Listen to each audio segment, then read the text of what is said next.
Muy buenas, mis queridos hermanos. En esta ocasión vamos a continuar con el estudio de Éxodo, capítulo 12, el anuncio de la Pascua, sin antes tener un pequeño recordatorio de lo que vimos la vez anterior, en el capítulo 11, que era el anuncio de la muerte de los primogénitos.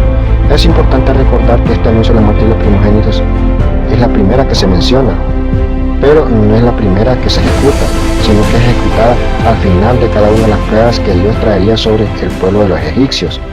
Ahí en el capítulo 4, versículo 21 y 23, leamos este anuncio. Versículo 21, y dijo Jehová a Moisés: cuando hayas vuelto a Egipto, mira que hagas delante de Faraón todas las maravillas que he puesto en tu mano, pero yo endureceré su corazón, de modo que no dejará ir al pueblo.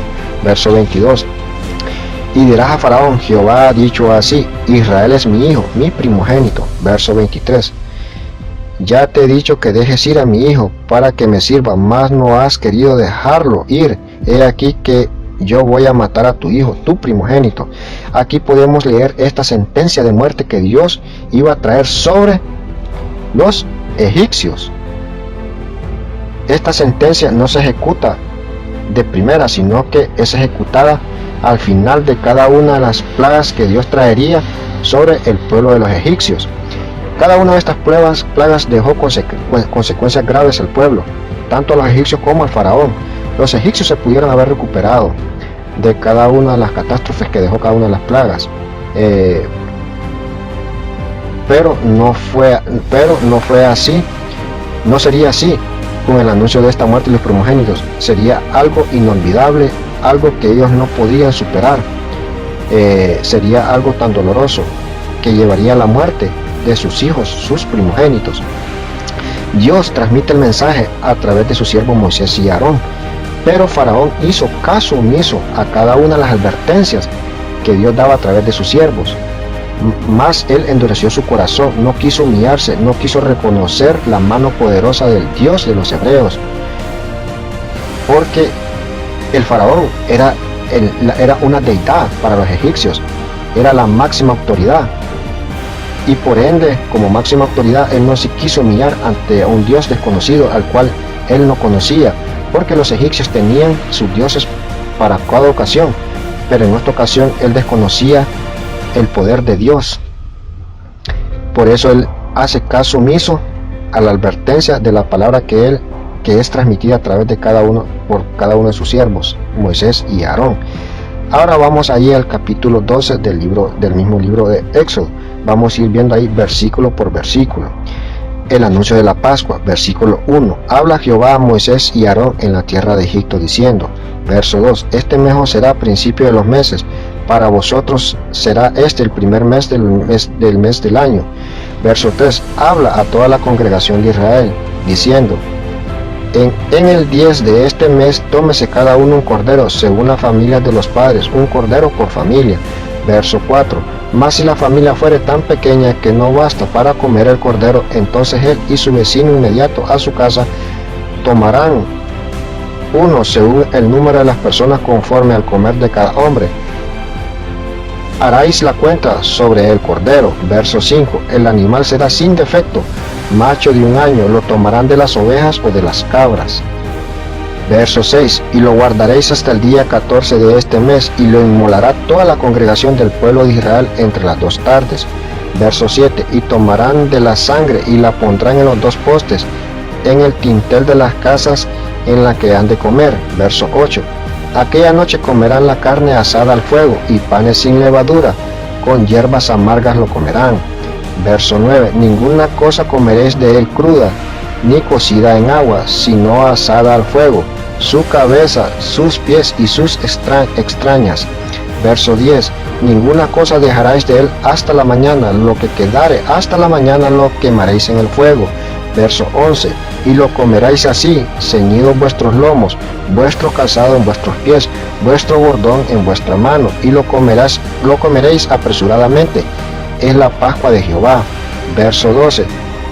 Pues yo pasaré aquella noche por la tierra de Egipto, y heriré a todo primogénito en la tierra de Egipto, así de los hombres como de las bestias. Ejecutaré mis juicios en todos los dioses de Egipto, yo Jehová.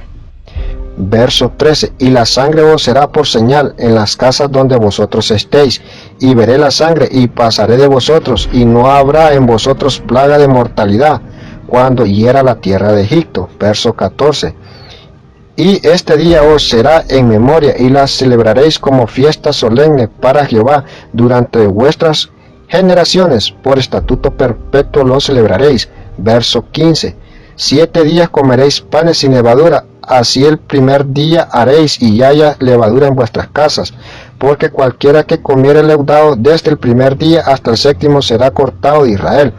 Verso 16, el primer día habrá santa convocación, asimismo en el séptimo día tendráis una santa convocación, ninguna obra se hará en ellos, excepto solamente por que preparéis lo que cada uno haya de comer. Verso 17, y guardaréis la fiesta de los panes sin levadura, porque este mismo día saqué vuestras huestes de la tierra de Egipto, por tanto guardaréis este mandamiento en vuestras generaciones por costumbre perpetua.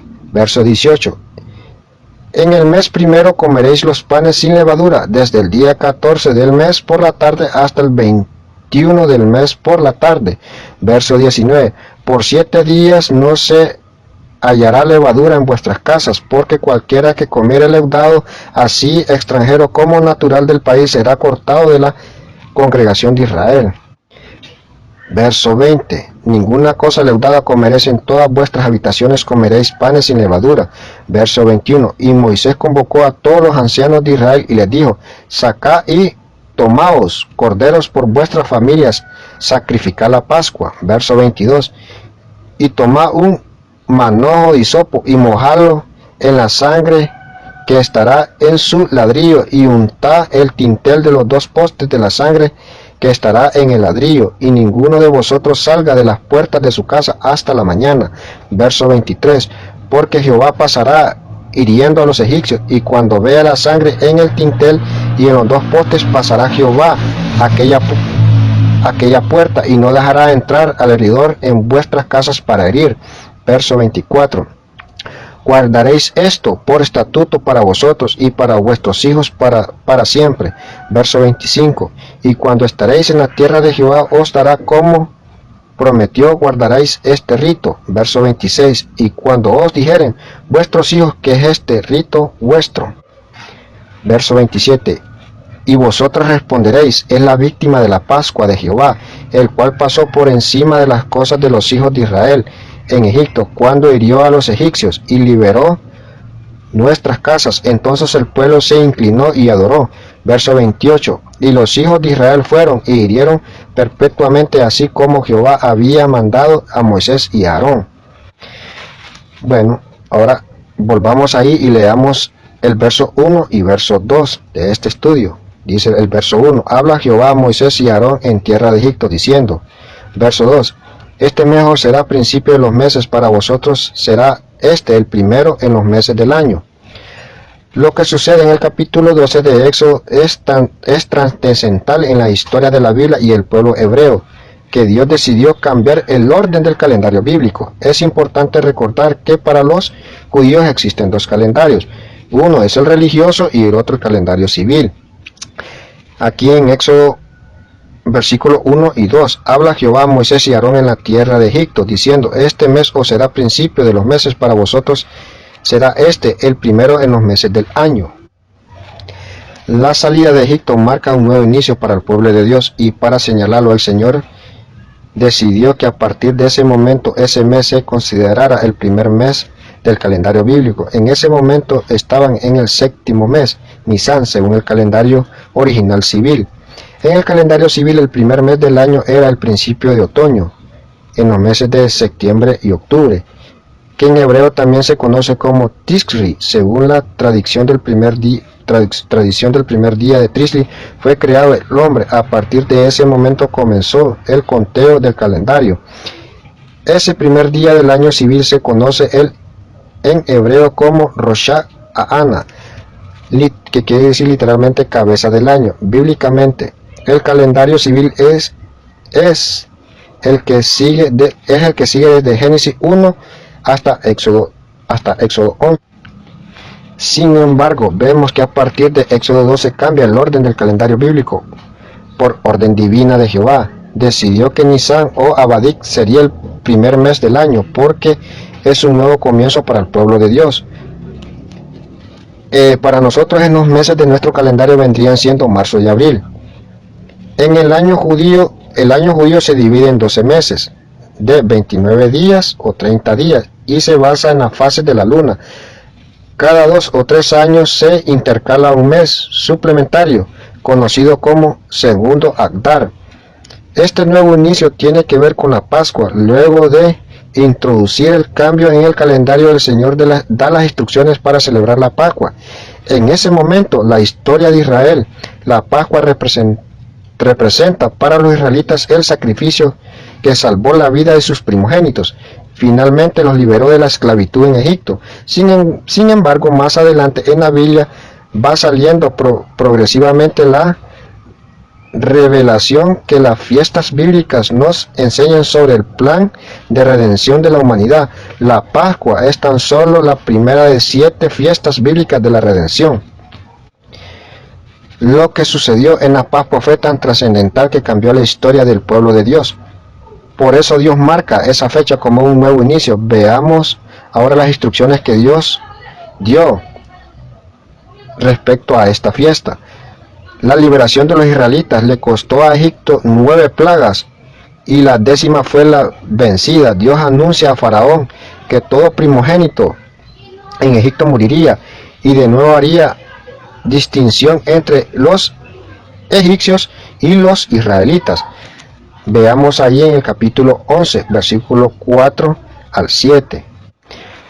Verso 4. Dijo pues Moisés a Jehová, ha dicho así, a la medianoche yo saldré por en medio de Egipto. Verso 5.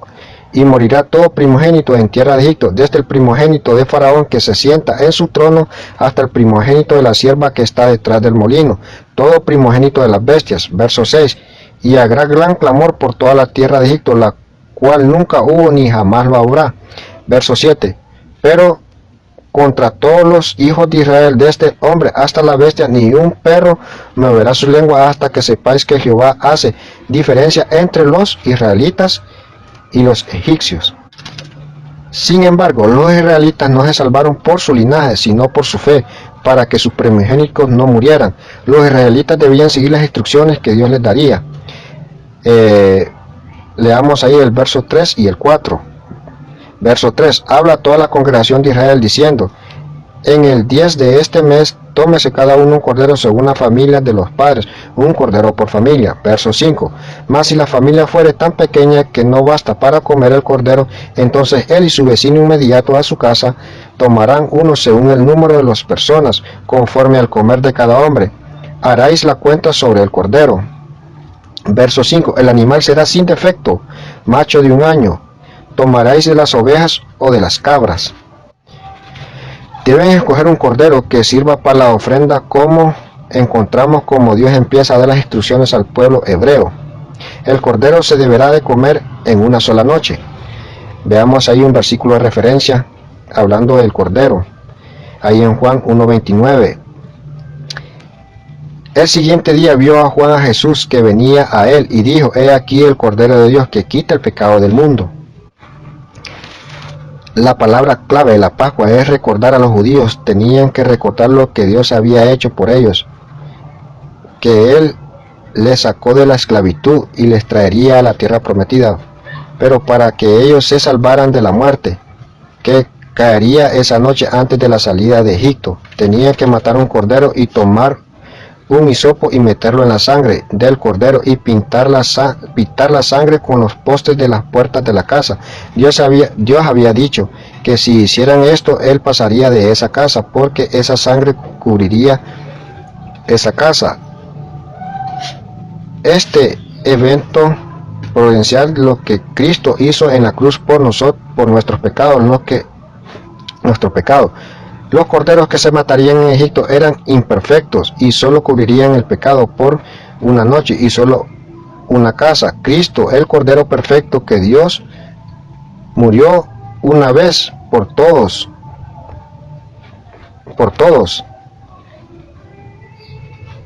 en el mundo y cubrieron de los pecados para siempre. Él nos salva de la muerte y de la esclavitud al pecado. Este cordero simboliza lo que el Señor Jesucristo vendría a hacer más adelante. Esa noche se mataron muchos corderos, pero es importante ver y diferenciar la sangre del símbolo de ese cordero con la sangre que vino a derramar nuestro Señor Jesucristo. Este acto que se llevó a cabo, esta ceremonia, no quitaba el pecado, solo lo cubría. Más la sangre derramada de nuestro Señor Jesucristo no cubre el pecado, sino que lo quita. Y sería un solo sacrificio, una sola vez. Y también este cordero tendría que comerse en una sola noche. Vemos ahí en Levítico 7:15. Leámoslo ahí, versículo 15. Y la carne del sacrificio de la paz en acción de gracias se comerá en el día que fuere ofrendada. No dejarán de ella nada para el otro día.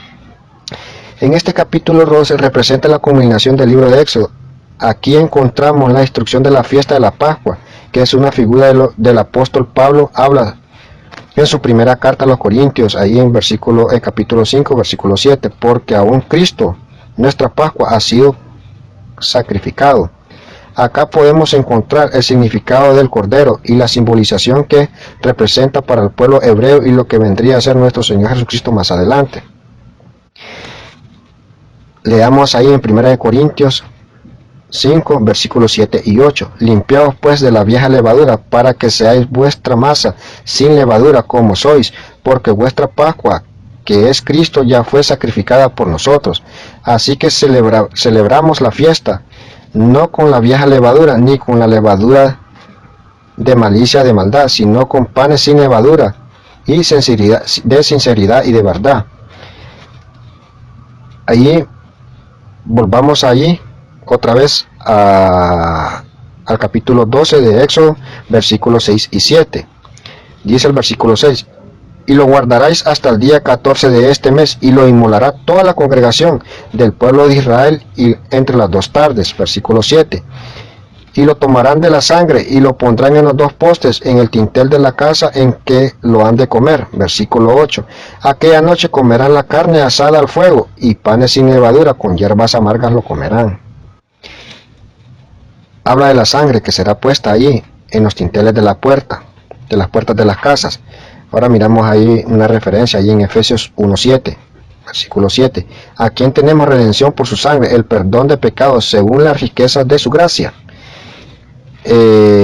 Habla que será inmolado también. Leamos ahí lo que dice ahí en Apocalipsis 13:8, versículo 8. Y lo adoraron todos los moradores de la tierra, cuyos nombres no estaban escritos en el libro de la vida, el cordero que fue inmolado desde el principio del mundo. Miramos que estos corderos son un simbolismo de lo que el Señor Jesucristo vendría a ser más adelante, que fue inmolado desde el principio de la fundación del mundo.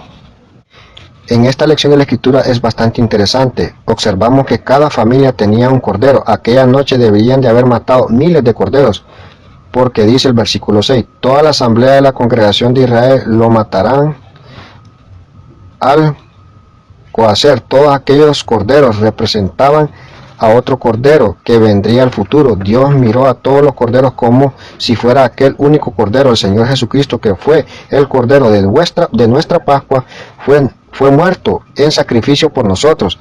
Esta fiesta claramente señala a la venida del Señor Jesucristo en el versículo 7. Ahora leamos el verso 8. Aquella noche comerán de la carne asada al fuego, y panes sin levadura, con hierbas amargas lo comerán. El verso 9. Ninguna cosa comeréis de él cruda, ni cocida en agua, sino asada al fuego, su cabeza con sus pies y sus extrañas. Cada una de las instrucciones relacionadas con esta fiesta tenía un significado y un mensaje. Este versículo nos habla del compañerismo de la familia. Los miembros de la familia comenzaban juntos la celebración de la Pascua. También se nos dice que tenían que comer la carne del cordero asada al fuego. El fuego nos habla del juicio, porque tiene que haber juicio del pecado, habían de comer el cordero con pan sin levadura. La levadura representa al pecado y el pan sin levadura simboliza a Cristo como aquel de quienes tenemos que alimentarlos. Además, debemos participar de esa comida con hierbas amargas, aunque existen diversos significados y atributos a estas hierbas. En este contexto, creo que la instrucción hecha de la experiencia humana. Vuestras experiencias no siempre serán gratas después de haber recibido al Señor Jesucristo como único y suficiente Salvador, así que las hierbas amargas acompañan la redención. Vemos ahí un versículo de referencia, Isaías 53:7. Angustiado él y afligido nos abrió su boca, como cordero fue llevado al matadero, y como oveja delante de sus trasquiladores, inmudeció y no abrió su boca. Primera de Pedro 1:19. Sino con la sangre preciosa de Cristo, como de un cordero sin mancha y sin contaminación. Verso 20. Ya destinado desde antes de la fundación del mundo, para manifestado en los pastores tiempos por amor de vosotros. Ahí Lucas 22:7. Luego el día de los panes sin levadura, en la cual era necesario sacrificar el cordero de la Pascua. Leamos ahí el verso 9 de capítulo 12 de Éxodo. Ninguna cosa comeréis de él cruda, ni cocida en agua, sino asada al fuego, su cabeza y sus pies y sus extrañas. El cordero sacrificado no podría comerse crudo, porque representa el juicio del pecado en las vidas humanas, la cual requeriría un sacrificio, y el fuego que simboliza el juicio. Cuando un ser humano acude a Cristo, viene como un pecador. Tampoco podría el cordero ser cocinado en agua. Esto significa que debemos confiar en nuestro Señor Jesucristo. Leamos ahora ahí el verso 10. Ninguna cosa dejáis de él hasta la mañana, y lo que quedare hasta la mañana lo quemaréis en el fuego. Verso 11. Y lo comeréis así, ceñidos vuestros lomos, vuestros calzados en vuestros pies, y vuestro bordón en vuestra mano, y lo comeréis apresuradamente. Es la Pascua de Jehová. Verso 12. Pues yo pasaré aquella noche por la tierra de Egipto, y heriré a todo primogénito de la tierra de Egipto, así de los hombres como de las bestias, y ejecutaré mis juicios con todos los dioses de Egipto. Yo Jehová. Verso 13. Y la sangre os será por señal en las casas donde vosotros estéis, y veré la sangre y pasaré de vosotros, y no habrá en vosotros plaga de mortalidad cuando hiera la tierra de Egipto. Si una familia israelita hubiera decidido no poner la sangre del cordero en la puerta, los primogénitos hubieran muerto en esa casa. Pero esto no sucedió porque los israelitas creyeron en Jehová su Dios. El ángel de Dios pasó sobre todas las casas y se saltó a aquellas moradas donde ya había pagado el precio. La redención del primogénito, la sangre del cordero, los liberó de la muerte. Dios sacaría a los egipcios de Egipto. Egipto representa el mundo, y lo que el Señor Jesucristo vendría a hacer más adelante por nosotros, que Él nos sacaría del mundo y nos traería su presencia. Él derramó su sangre preciosa en la cruz del Calvario. Él nos trasladó de la muerte a la vida, y nos da muchas promesas que Él vendría un día por cada uno de nosotros. Faraón se creía tan poderoso y tan importante que pensó que no llegaría la mano poderosa de Dios a su casa. A él no le importó de que la mano de Dios tocara a su pueblo egipcio, incluso que lo hiriera de muerte. Y él se creyó tan importante que no se imaginó de que él también experimentaría esta experiencia de muerte con la muerte de su hijo, de su primogénito. En la vida podemos tener muchas pruebas, pero Dios a través de su palabra nos da las soluciones, y dice también que si tenemos falta de sabiduría, Él la dará abundantemente y sin reproche. Si nosotros tenemos alguna duda sobre alguna situación en la palabra de Dios o en nuestras vidas, pidámosle a Dios, orémosle a Él de corazón, que Él nos contestará. Ahorita lo vamos a quedar aquí en el versículo 13. En la siguiente enseñanza vamos a continuar.